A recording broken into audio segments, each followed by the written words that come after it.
I said, this is ridiculous. I'm sick of the white stand-up comedians. And I paused, and everyone was like, oh, where's he going with this joke?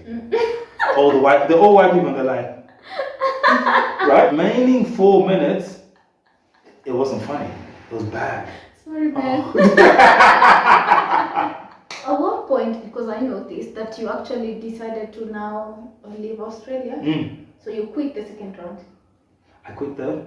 You quit again, you repeated the system of Correct. everything. I sold everything, car, furniture, everything, sold it. Because I thought to myself, life is short, including yourself. You've got to... Yeah. People are just not going to say it until you do it, and people are like... Yes, then they'll be like, oh, comedian, I know you. We used to sleep together. Well, like... This is challenging. This is exactly what you need. There's a quote on my website. It says, that which you need the most will be found where you least want to look. Hi guys, welcome back to my channel. For those who are new, my name is Queen Desta, and today I am glad to be hosting another episode of Buna with Desta, with an amazing guest. Let me actually give you a heads up. I anticipate lots of laughter because today I am here with a comedian. Please welcome. Hello, Akwasi. My name is Akwasi. Yeah. And I know you're called Desta, but I like to call you Abena, Ethiopia. Yes. So I'm from Ghana, which is in West Africa, and you were born on a Tuesday. That name is Abena.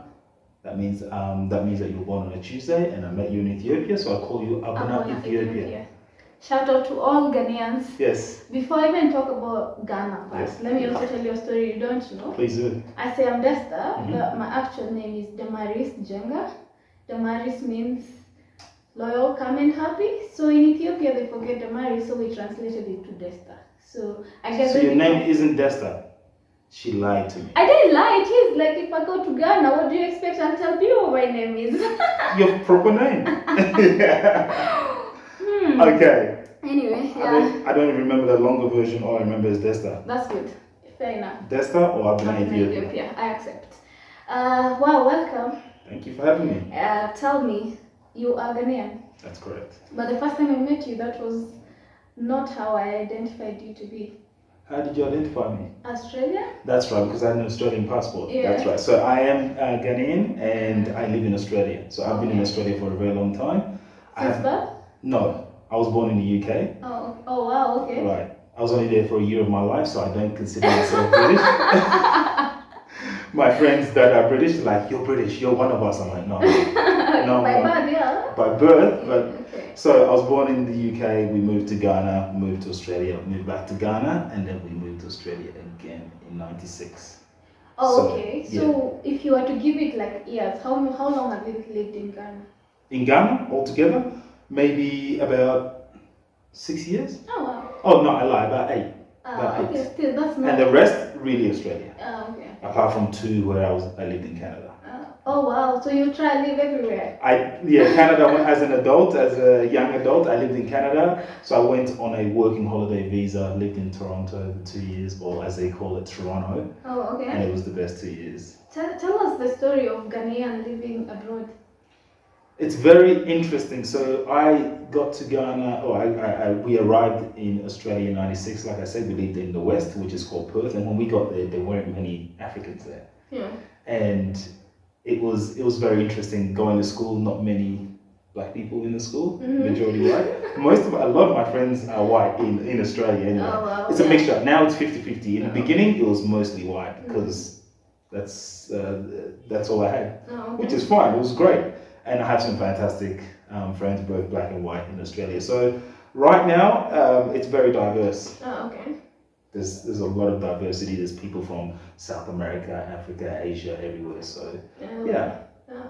Well, so is there a difference that would say made you feel when you were like feeling different in the midst of like more white or stuff like that? Well, when I was younger, I didn't really pay that much attention. Oh yeah, to your color. To my color, it meant nothing. Well, here we don't. It still means nothing. Yeah, correct. It still means exactly. In Africa, non-existent. It's non-existent. Yeah. But as I got older, here's the thing: when I was younger, I didn't pay that much attention because people were nice to you.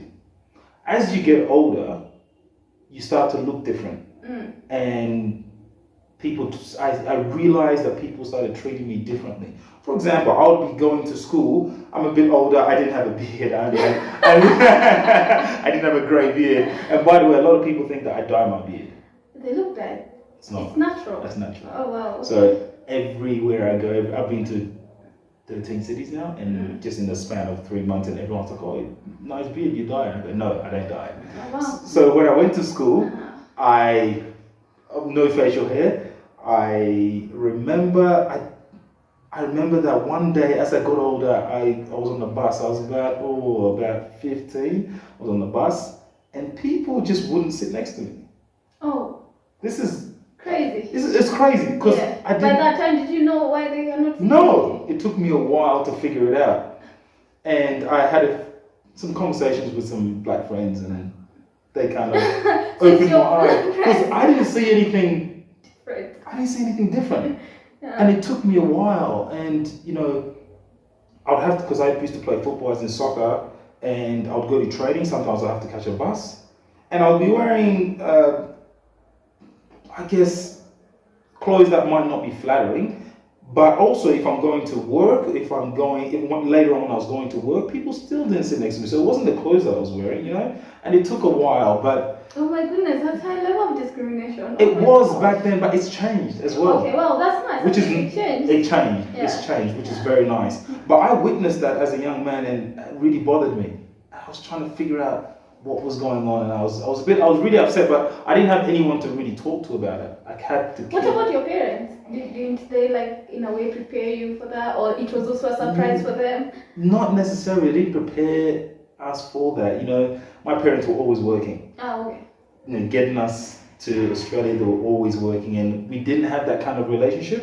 They were fantastic parents. We just didn't have that kind of relationship, so it was tough for me to kind of figure it out. You go through different phases: shock, anger, frustration, and then later on you work through it and you realize, okay. But these days, there's not that much of a overt issue like that. Well, that's good news for us as black people, because sometimes I feel low-key sad when white people come to Africa and they are treated like welcome to the land that you always looked forward to come to. Right. But then us, when we go out there, it's not necessarily the same. That is the case. That is true. Even in Kenya, I had that kind of. Okay, yeah. I had that where I was at a restaurant and people were being served, and I was there. My group was there before, Which is very sad. It's frustrating. Before the white people came, and they served the white people first, and we were there for an extended period of time, and it was obvious that they will serve the white man first before, and we're in Africa, which is sad. It was I frustrating. feel like there's still room for education of us course, as Africans, of course, as well as yes. to accept who we are and to value ourselves. Self-love. And to know we're even more valuable than them, if you could. We're also valuable. I mean, we need to respect each other. Like we're all human. Absolutely, Yeah. absolutely. And it's frustrating when you see those kind of things. And all that has led me to coming here, to travel through Jamaica, which is obviously a black population. Colombia, which is a mixture half and half, and then South Africa, Kenya, and then here. Oh wow. Was it but before that you lived in Australia, working there? So yes, I was living in Perth, which is in the west. Lived there went to high school there, went to university, worked there for a long time, and I felt that I just needed a change. Okay. So I ended up going to Canada, sold everything, went to Canada. What would you say inspired this thought? Canada, so I've had two kind of trips, two big trips like this. The first one was in Canada where I sold everything. Yeah. What inspired that was I just felt stuck in Perth, and I felt, is this it? Is this life? Like wake up, like you wake up, come back, sleep, next. That's it? Is that all I'm gonna do? Okay, yeah. And then die, that's it? No. So I just wanted to experience a little bit more, so I went through the United States and then got to Canada, Toronto, and I lived there for 2 years, and it was the best 2 years of my life. I didn't have any kind of aspirations. I just wanted to get out at that point. Yeah. So did you know where you're going by the time you're leaving? I knew I wanted to go to Canada, but I just went through a few places and arrived in Canada. Yeah, that was a trip of a lifetime because it was very scary. I knew nobody there. I knew one person there, and I'm the kind of person when I say I'm going to do something, I'm going to do it. Oh, that's So nice. my friend, so I used to play football as a semi-professional in Perth, and I had a friend who was dating a Canadian woman. And when she was leaving, they kind of split up. And I remember telling her, hey, I'm going to come to Canada one day. I don't know anyone, so show me around. You're the only one. Yeah. And I was in the United States. Where was I? I think in LA. And I told her, I messaged her, I said, I'm in LA. She says, no, you're not. And then I got to Toronto and I said, hey, I'm in Toronto. And she says, no, you're not. And I showed her a photo, a video of the CBD, and she goes, oh my God, you're here. And then she drove that day, came pick me up and just showed me around. She was amazing. Oh, wow, that's amazing. Yeah, which was nice. I got to meet her family, and then she introduced me to her my flatmate, who's turned out to be a really good friend as well. So yeah, it all worked. So stayed there for 2 years. Stayed there for 2 years. I worked and also traveled a little bit. So worked as in human resources. That's what I studied. So HR. Okay. And more so, I moved towards the recruitment side of things. So it was hard to kind of find work there, but also I have a sports management degree, so I was doing that as well. So if I couldn't get a HR or recruitment job, I'll do a sports management. Oh wow, that's nice. Then got out of Canada. Well, my visa was running out, Okay. and one of my sisters had a baby. I was like, I gotta go back. To go and be an uncle. Right. Yeah. So I went back, and I thought that I would come back to Canada in maybe 3 years or so. No, I didn't. So I've not been back since, but I'm desperate to go back one day. So, Oh wow. So when you came back to Australia, got back to work and decided I'm going back to the So I got to Perth, and I was there for maybe a week, and I was like, I can't do this. I cannot do this because Perth is very a week. Yeah. Perth is very different to Toronto, and I thought, what city is similar to Toronto in Australia? Melbourne. Okay. So I flew over east, And you started living and I started living there, and I was in Melbourne for maybe 10, 11 years. So I was say 10 years. I was there for 10 years, and after the 4th year, I started stand-up comedy. So for the first 4 years, I was just working in HR recruitment. And then later on, I was like, okay, I really want to pursue.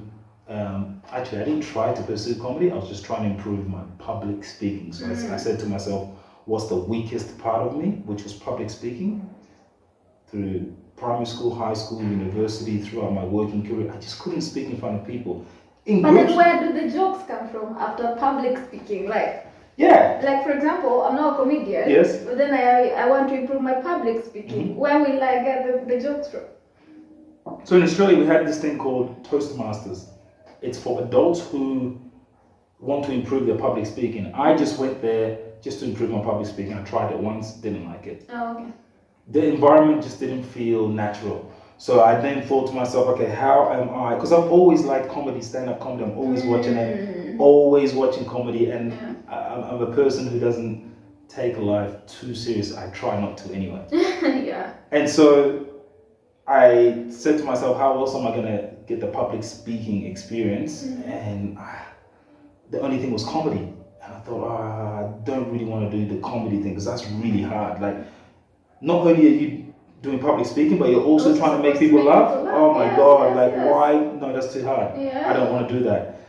And so I ignored that, but then later on my mind wouldn't let me rest. Saying, wow, that's nice. Dude, you said you want to improve yourself, you want to improve the public speaking, this is the only way. So I thought to myself, I'll do 10 stand-up comedy gigs, which is 5 minutes, you get 5 minutes. Oh, okay.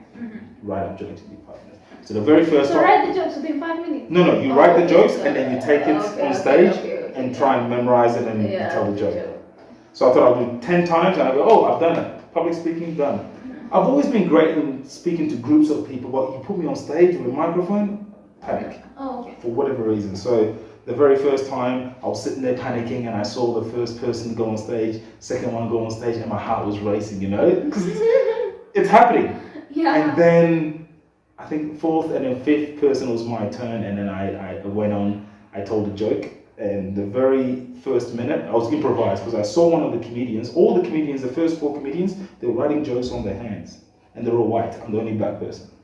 Oh wow, the pressure is getting worse. Right, but well, I was used to it. I was used to being in that environment. For you, maybe, but for me, no, because I've lived in Australia for. Well, I'm talking in terms of how people are prepared for the Yes. jokes, not because of the white and Okay, black got you, situation. got you. Yeah, so they're trying new jokes out. So they write it and they go, okay, oh, this is what I'm going to talk about. And so I got on stage and I started it off with, I said, this is ridiculous. I'm sick of the white stand-up comedians. And I paused and everyone was like, oh, where's he going with this joke? They're all white people and they're like, right? So you hold that? I'm tired of all the whites. Right. I said before they jump on stage, I said as a comedian, it's my first time. As a comedian, it's hard to remember jokes. But these white stand-up comedians, they have a cheat code. Before they jump on stage, they write their jokes on their hands. And everybody started laughing. I was like, yes, this is great. All right, perfect. That took me a minute to tell that joke. Yeah. It was great. Excellent. Now I started my set, what I've written down, and it was horrific. 4 minutes of nice. no, it wasn't nice. Oh wow. 4 minutes of horror. I'm like, yes, you did it. I know, you're right, but I didn't look at it that way because it was so bad. It was so bad, and I got off the stage. I was disappointed, sitting there, and I really. Why people didn't laugh at your other 4 jokes? So the first minute was very funny. The remaining 4 minutes, it wasn't funny. It was bad. Sorry, man. Sorry, man. It was. As a comedian, you have to learn. Even right now, when sometimes I tell a new joke and it might not go well.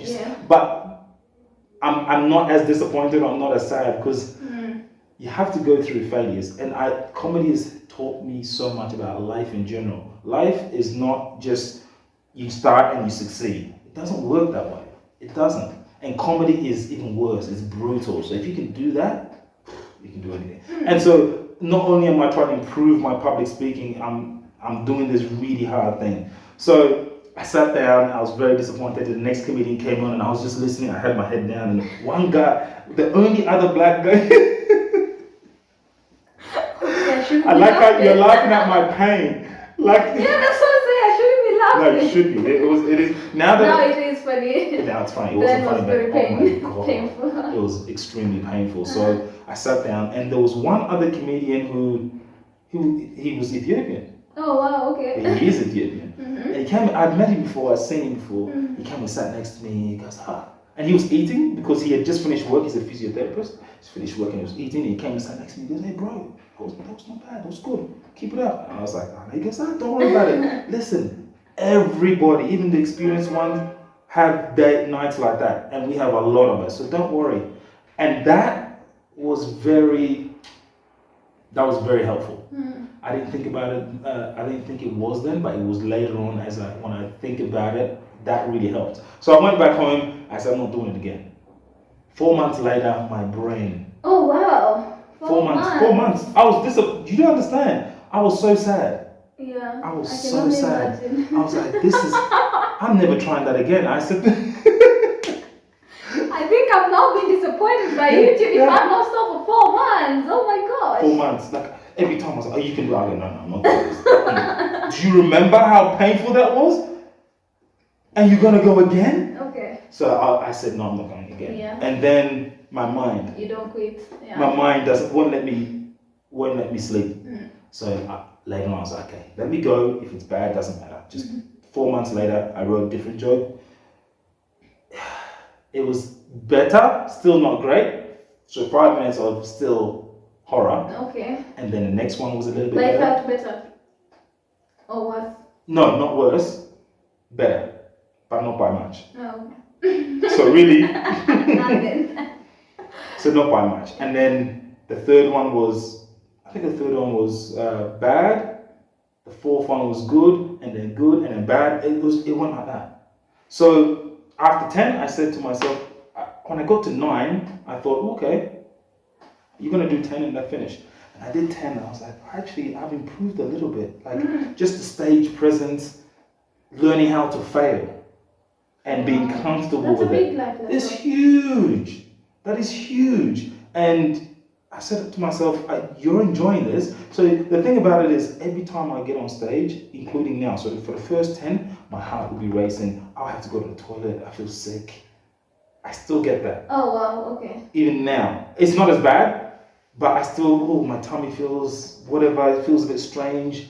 And so I do, so I've had like, about 9 individual shows, as in big shows, by myself. Okay. So, thank you. So after the first 10, I said to myself, this is challenging. This is exactly what you need. There's a quote on my website. It says, I don't think it's this one, but it says, this one isn't on my website, but this is something that pops in my head always. And at the time when I did the 10, it says, that which you need the most will be found where you least want to look. I never wanted to look in the public speaking side of things. I didn't want to look. Every time we had a group assignment or someone had to present something at work, I would say, nope. Thank you very much. Nope, thank you, someone else can do it. Yeah. But that's exactly what I needed, because if your skill set is this much and you can improve, if you add the public speaking, if I can add, now it's this much. I can go through life with this much instead of just doing this, right? So, once I started the comedy, it was tricky, it was difficult, but I grew and I started getting better. And here, 6 years later, here I am now. Oh wow! Yeah. Oh, so at what point? Because I noticed that you actually decided to now leave Australia. So you quit the second round. I quit the. You quit again. You repeated the system. Correct. Everything, I sold everything, car. Furniture, everything, sold it, because I thought to myself, life is short. So in Australia, we were in lockdown for 18 months because of the pandemic. Okay. We were in Melbourne, at some point, we were the most lockdown city in the world. So we couldn't go anywhere. You could only go for a jog, go to the shops. At most of the time, you couldn't have people over, and I lived by myself. And so it was very tough. And I had a lot of time to think about life. What do you want to do? And at that time, I was a comedian and also in HR. So I had two jobs really. You do the HR from 9 to 5, and then in the evening you do comedy. Did that for like 6 years. So I did that, and then as I was thinking, I was home alone. I was thinking, and I was still writing jokes. And I thought, now you know what you want to do, because I'm not married. I don't have children. And most of my friends are, and I didn't want to do something, a job, or have a career that I didn't want to be in. All careers, including HR, I didn't really. This is the first time I felt alive, and I've gone, and I feel that once you understand which direction, now I know which direction I want to take, I'm going for it. And so I didn't want to just wonder, what if I had tried? What if I had done this? No. You go for it. And then I think it's kind of worked out perfectly. So sold everything, and I thought to myself, okay, so right now I vlog. I taught myself how to vlog. I taught myself how to edit. So that's another skill set that you add on top of, so now you can see more. Yeah. So I've added that with comedy, and everywhere I go, I try to do stand-up comedy. Some places don't have it, but I just came from Nairobi, and I was able to perform at a place called Punchlines Comedy in Nairobi. It was great. So everywhere I go, I do comedy. And now, next stop, I go to Egypt. And then from Egypt, I go to Ghana, and I'll be there for 6 to 12 months, if not longer. And there, I'll try to find I'll try to build my comedy career, or continue to build my comedy career there, and let's see what happens. So, yeah. I hear a lot of following your passion and that which is within, beyond, maybe I'd say, money and other things that other people will pursue. Yeah. Well, that's very true, because passion first and money follows. But well, it's not as simple as that. Sometimes you have to pay some price in the process. If you want to do anything, you have to be willing to pay the price. So you have to sacrifice. There's sacrifices. If you're not willing to sacrifice, you don't really want it that much. So in that same spirit, what is the biggest challenge you've had to like maybe overcome, or maybe you're currently still going through? Sure. In this journey. So you have to sacrifice being uncomfortable in different cities. Like I'm comfortable here in Ethiopia now, I gotta go and get uncomfortable somewhere else. And then you get uncomfortable somewhere else. And then you find a base. And then you gotta go again. Once the comfort is God, move next. So you have to be comfortable with being uncomfortable. Yeah. If you can do that, I'm still working on it. I'm not saying I'm perfect. I've got it. I'm still working on it. And I used to be a personal trainer, so working out is very important to me. Going to the gym, and working out. But I've not been able to do that while I travel. All I can do is push-ups. I go for a run. All that sacrifice for me. That's because I used to go to the gym almost every second day. And so that's something that I don't get to do until I get to Ghana where I have a base. And I can't wait for that. You'd understand, I just cannot wait to be in the gym consistently. Because right now if I go find a gym, it's great, but doing one workout and then I can't do it for another 2 weeks, I'm wasting my time. So I might as well just do push-ups and go for a run and just run. So it's also important, I think, especially we ask children, hey, what do you want to do? And as I've gotten older, I kind of feel that it's the wrong question to ask. We should be asking, even adults should be asking themselves, why do you want to do something? Why? So if you know your why, I've got this video, I'll send it to you later. If you know your why, your what will come to you. Know why you want to do something first, your what will come. My why is and huge. Right, and how. Don't worry about the how, it will happen. I mean, I don't know how it's going to happen. I know it's going to happen, but you can't predict how it's going to happen. But if you know why you want to do something, when things aren't going right, you know why you're doing it. So that will keep you going. But if you know what you're doing, you just know, okay, I want to be let's say, lawyer. Okay? Yeah. Good. And when things aren't going well, you might quit and go, do you know what? I'll quit. But if you know why you're doing something, so my why is I want to help people, inspire people, to help them understand that no matter where you are in life, you can turn your ship around, and you can do whatever you want. So they always, you've heard of the saying, talk is cheap or actions speak louder than words. I want to do well so that people can see. No, it's really not for me. I want people to see and go, oh, I can do that too. If I can't inspire or help people, what's the point of me doing all this? For myself? To pat myself on the back? What for? So that's, I know my why. And that whenever things aren't going well, I'm like, oh man, why are you doing this? You're not doing it for yourself. Keep going, let's go. I think that's important. That works for me. It might not work for everybody else, but I think if you can understand why you're doing something. Some people have 9-to-5 jobs. Why? Because of the children. They don't want to do that job, but their why is their children. Yeah. I think I have to say you are already on the journey of inspiring many people. Because I look at it in two different perspectives.